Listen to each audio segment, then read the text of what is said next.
Hello and welcome back to another Saturday here at Coriander Quilts. I'm kicking things off with a viewer question today.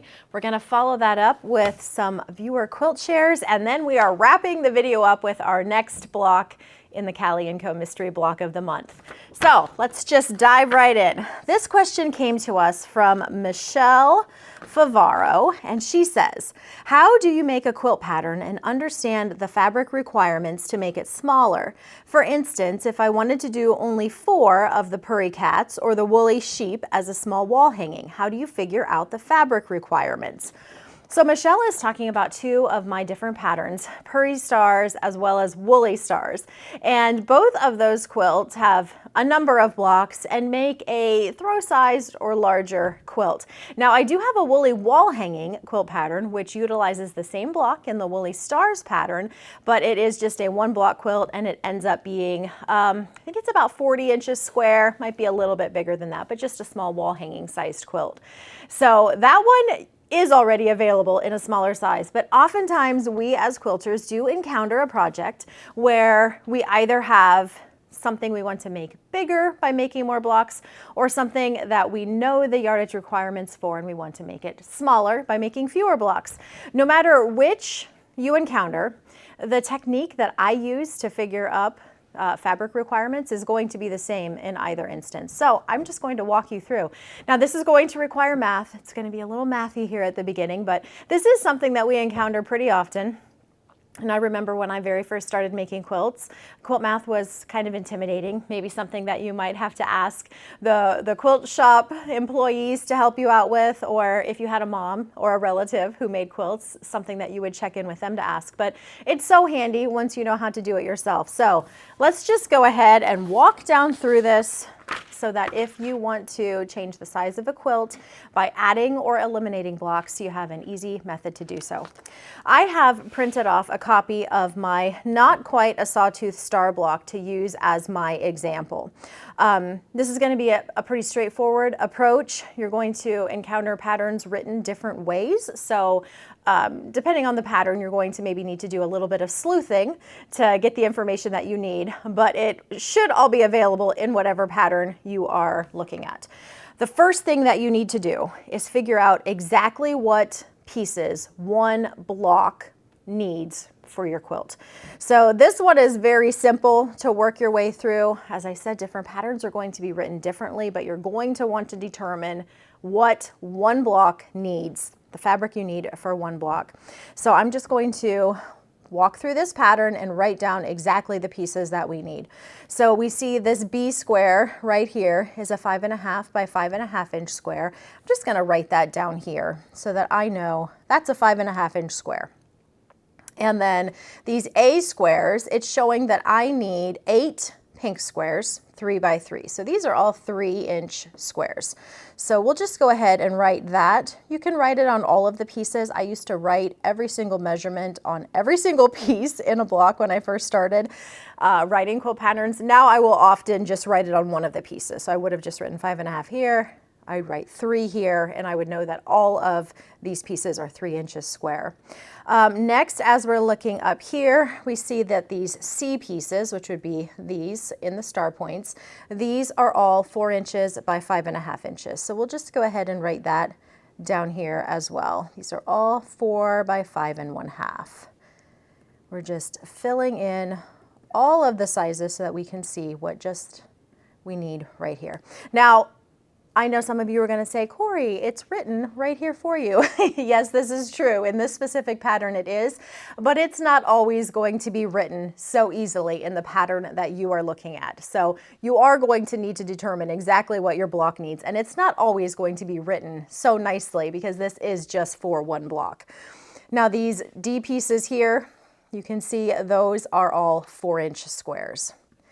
So after you have determined the pieces that you need, I would just go and I would write them to the side. So I need 1 5.5, and then of this color. So I will just write Aqua up here at the top. And then of the pink, we need 8 of these 3-inch squares. So I'd write that here. And then I often figure my background fabric last. That's just personal preference. It usually requires the most amount of math, so I like to do the simpler ones first and then work to those ones that require just a little bit more. So as we are looking here, we see we need 1, 2, 3, 4. And I'm just going to write white here. We need 4 of these 4-inch backgrounds. That's all the corners. And then we also need 4 of these 4 by 5 1/2 inch backgrounds. So this is the breakdown of what this block is going to take to make. And that's what I would do for any pattern. I would start with, what does one block need? Sometimes it does require a little bit of sleuthing throughout the pattern. If you read through most of my patterns, I often, at least within the last number of years, will have my patterns written that you are working your way down through making just one block, so you can easily see the pieces needed for just one block. And then the final step will say repeat to make however many blocks the entire quilt makes. So that makes it easy if you're looking at one of my patterns to see exactly what one block takes to make. Different patterns are written differently. The next thing that we want to do is start figuring out what we're going to need for our entire quilt. So these are 12-inch finished blocks. Let's just say we're going to do a 36-inch by 48-inch quilt. I'm just going to write that up here at the top, 36 by 48. That would mean we would need to make 12 blocks. It would be 3 blocks across by 4 blocks down, resulting in 12 blocks. So I'm going to write exactly what I have already written here. Typically, I would be making my little notes on my diagram and then saving this portion to write up over here on my graph paper, but I wanted to walk down through that a little bit. So we're just going to go down through here and rewrite what I've written here. I'm just writing what it takes, what we need to make one block. And it's just the same things we've just talked about. Now, since we need 12 blocks, I know that I'm going to need times 12 of everything. And so I will typically just go down through and write times 12 for everything here. So that means we are going to need a total of 12 5 1/2 inch Aqua blocks. We're going to need a total of 96 3-inch pink squares. And then for these, we need a total of 48 4-inch white squares, and we need a total of 48 4-inch by 5 1/2 inch white rectangles.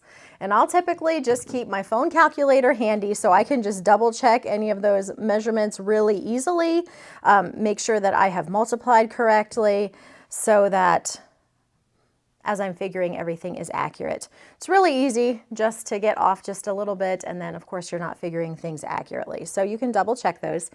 And especially if you're working on a lengthy pattern, sometimes by the time you get to the end of your pattern, your head's a little foggy, and I would definitely suggest double checking those measurements. So we're going to start up here with the Aqua. So we need 12 5 1/2 inch squares. So now we have to figure out how much yardage that's going to take us to cut all of those squares from. I typically figure my width of fabric at 40 inches. You are often going to be able to have a longer width of fabric, 42 inches, maybe 44, 45 inches. But if you are a starcher or a pre-washer, you're going to lose a little bit of that. And so you do want to, make sure you have a little bit of wiggle room. So I usually figure at 40 inches width of fabric. So I will take that number 40, divide that by 5 1/2, and that gives me 7.27, la la la. So I know that I can cut 7 squares from one 5 1/2 inch by width of fabric piece. So I need 12. So I know that I'm going to need at least 2 strips. So I will just write that I need 2 equals 2 5 1/2 inch by width of fabric strips. And that is going to equal 2 times 5 1/2, that equals 11 inches of fabric. And so I'll just note that over here, 11 inches of fabric. And you're going to do that for every step. So the next one here is 3-inch squares. So we're cutting 3-inch by width of fabric strips. So 40 divided by 3, tells me that I can get 13 squares from each strip. So then I will divide my 96 divided by 13. I know that I am going to need 8 strips that are 3 inches long. So 8 strips, 3 inches by width of fabric. You can always double check this. If you're like, wow, that seems like an awful lot of strips, you can double check this.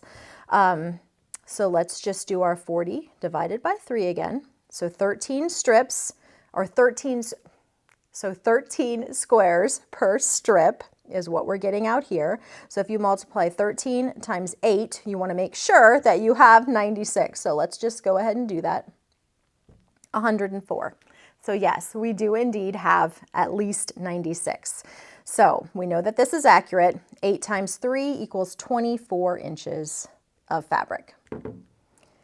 And then we'll go to the next one. So we need 48 4-inch squares. So let's divide our 40 divided by 4. That's going to tell us how many 4-inch squares we can cut from our strip.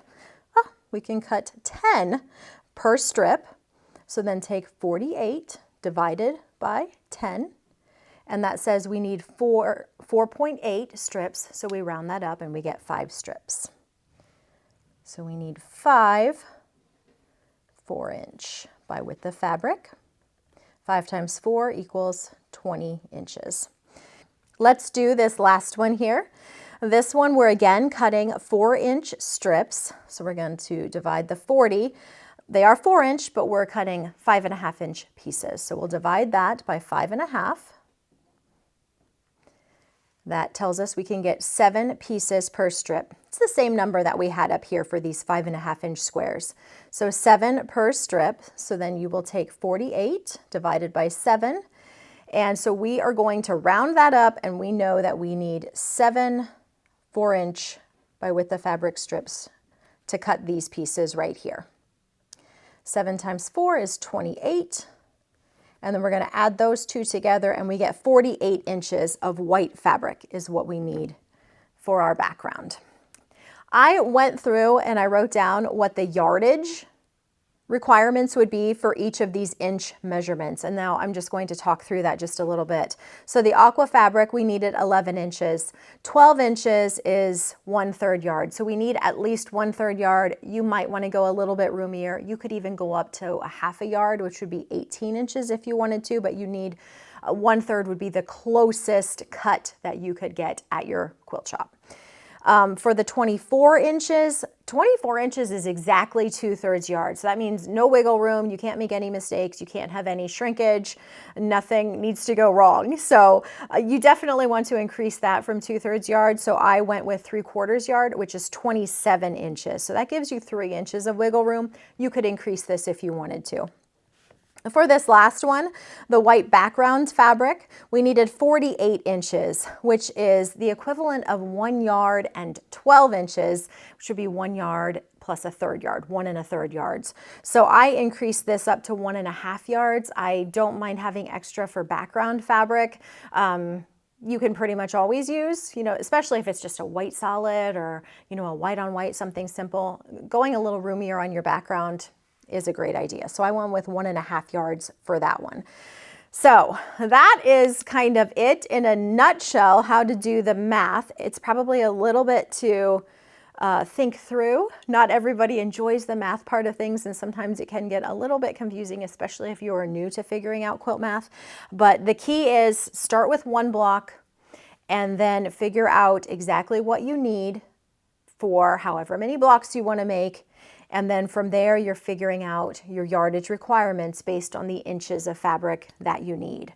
If you have questions about that, feel free to ask. I am sure that there are also other helpful blog posts, tutorials, maybe even other YouTube videos that go through quilt math. And sometimes different people explain it different ways, which you might understand better from someone else. So if this is something that you're interested in learning more about, definitely check out how other people explain it.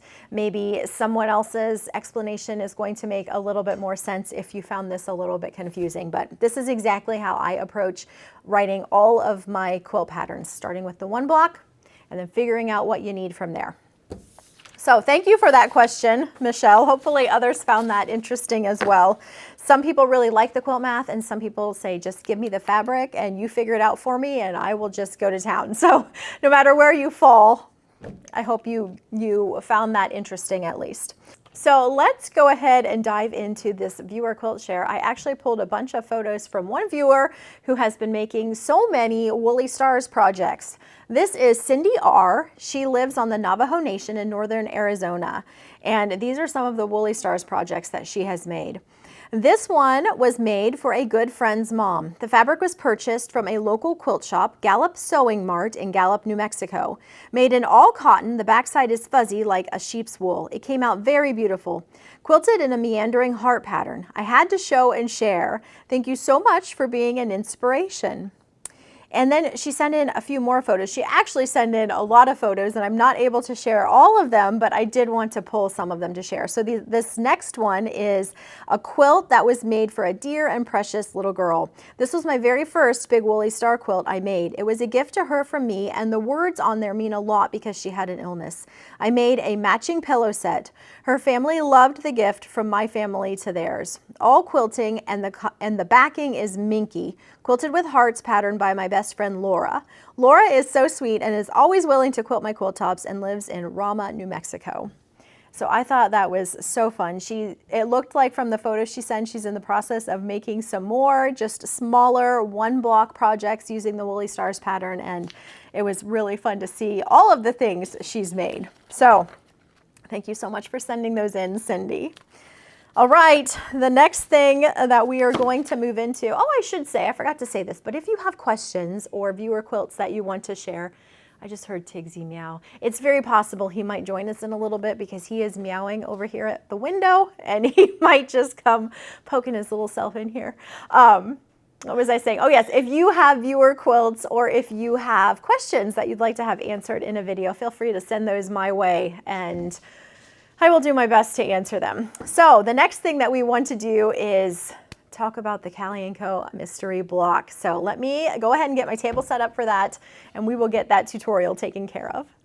So Tigsy did indeed come in. He squirreled his way in through the window. He knows he sometimes gets to come inside when he meows at the windows. We feel so bad. And so we just have to open the window and he just comes on in. So he did indeed do that. But I have some quilt tops laying right on the back side of the camera. I've been working on new quilt patterns, and there are 2 quilt tops laying over there, and he is just sprawled out in all of his glory on those quilt tops. So I don't know if he's going to come up on the cutting table today or not. We'll have to see what happens. But for what you've been waiting for, this is this month's block number 7, Cali & Co. block of the month. And this is the new pattern. If you're new here, I've got all the information in the description box about this quilt along and previous blocks that I've shared. But this is it. You are going to see something very exciting on today's pattern when you go over to my blog to print it out. It says in this lovely little box right here, guess what, friends? Since we've made extra half square triangles each month, we now have enough to complete the remainder of the blocks without making any more. So if you've been following your patterns and you have been doubling up on your half square triangles as the previous pattern said to do so, you will not have to make any more half square triangles going forward. You have everything already made for the next blocks, which I'm pretty excited about because that was a lot of half square triangles we were making. And now we are all set just to sew our blocks together, which is fantastic. So as you're reading your way through the pattern, you aren't going to have those same instructions that you had in previous months telling you to make your half square triangles. If you have used some of those half square triangles that you've already made, or if you haven't made extras, you will still have to make half square triangles. But if you followed the patterns and you made your extras, you can just go ahead and sew your block together, which is fantastic. If you've used some of your half square triangles ahead of time, just go ahead and make more as we did in previous months. You'll use those same measurements, make as many as you need for however many you may be short. Let's go ahead and dive in.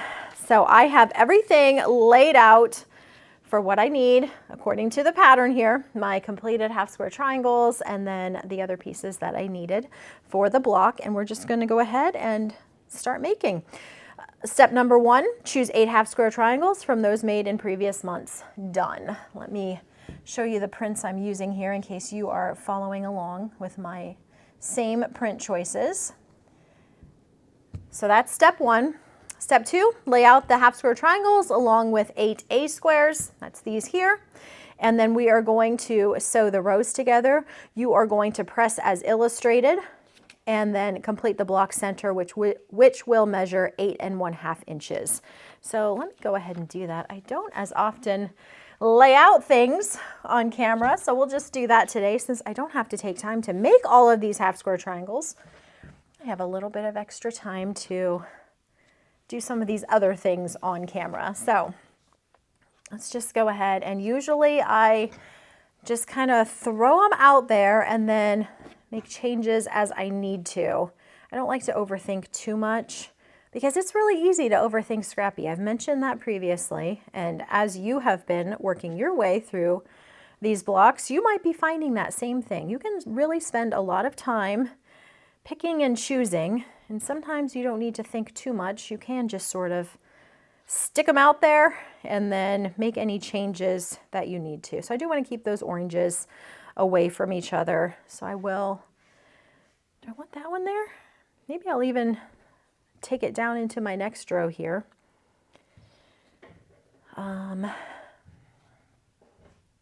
Just see what happens. Let's put this in here.